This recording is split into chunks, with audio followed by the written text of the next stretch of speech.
आज की जो स्थिति आ रही है वो ये आ रही है कि मेरठ में जो रिक्शा चालक है वो बहुत परेशान हो रहा है कि एक तो जो ये रूट थोपे गए हैं रिक्शा चालकों के ऊपर वो रूट हटे। मेरठ का एक एक रिक्शा चालक हड़ताल पे रहा था क्योंकि जो ये रूट बनाए गए हैं ये किसी कानून के तहत नहीं है। अगर आज की डेट में मुजफ्फरनगर देख लो, मुजफ्फरनगर में जितनी भी रिक्शा चल रही है खुलेआम चल रही है, उस पर कोई रूट नहीं है। गाजियाबाद है, उस पर कोई रूट नहीं है।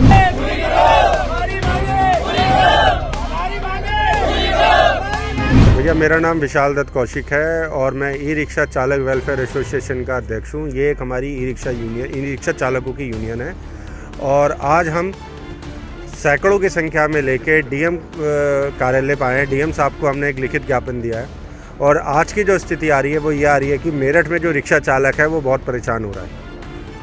जो पुलिस प्रशासन ने ये रूट रिक्शा चालकों के ऊपर थोप दिए हैं, ये जो रूट दिए हैं, इन रूटों के कारण जो हमारा रिक्शा चालक है उसकी दिन पे दिन जो आमदनी है वो कम होती जा रही है।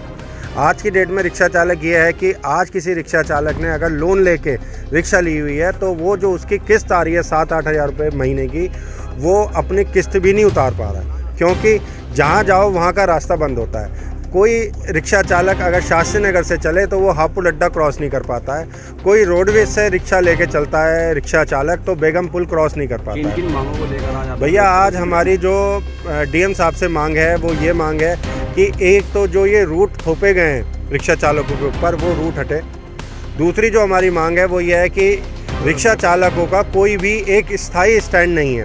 तो डीएम साहब से हमने यही बोला है कि इनको एक स्थायी स्टैंड दिया जाए कि जहाँ पे रिक्शा चालक खड़ा हो सके। वरना हो क्या रहा है, रिक्शा चालक दुकान के सामने खड़ा होता है तो दुकानदार मना करता है। पूरे दिन जो है रिक्शा चालक इधर से इधर डोलता रहता है केवल। तो इनका एक स्थायी स्टैंड होने चाहिए। तीसरी जो हमारी मांग है वो ये है कि जो लाइसेंस ई रिक्शा के लिए एक अलग से लाइसेंस लाने का जो नियम लाए हैं वो बहुत गलत है।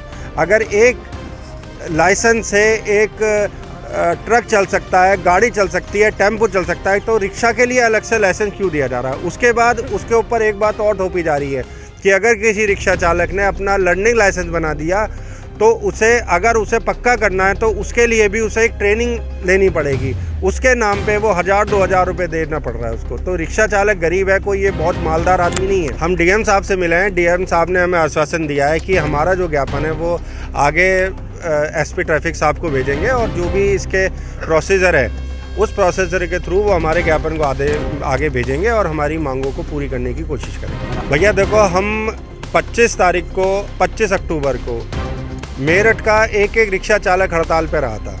हमने प्रशासन को ये दिखाया कि ये कुछ गिने चुने रिक्शा चालकों की परेशानी नहीं है, ये पूरे मेरठ का 50,000 रिक्शा चालक परेशान है।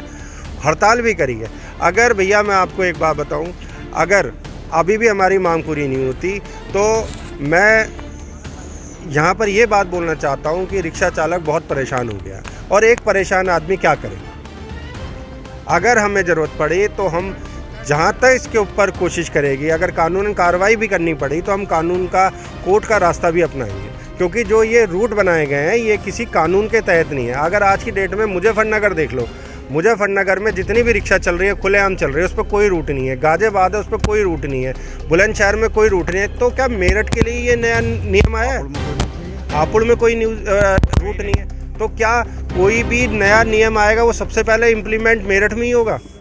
सब्सक्राइब करें आपका अपना चैनल न्यूज़ टाइम नेशन और हर खबर सबसे पहले पाने के लिए बेल आइकॉन जरूर दबाएं।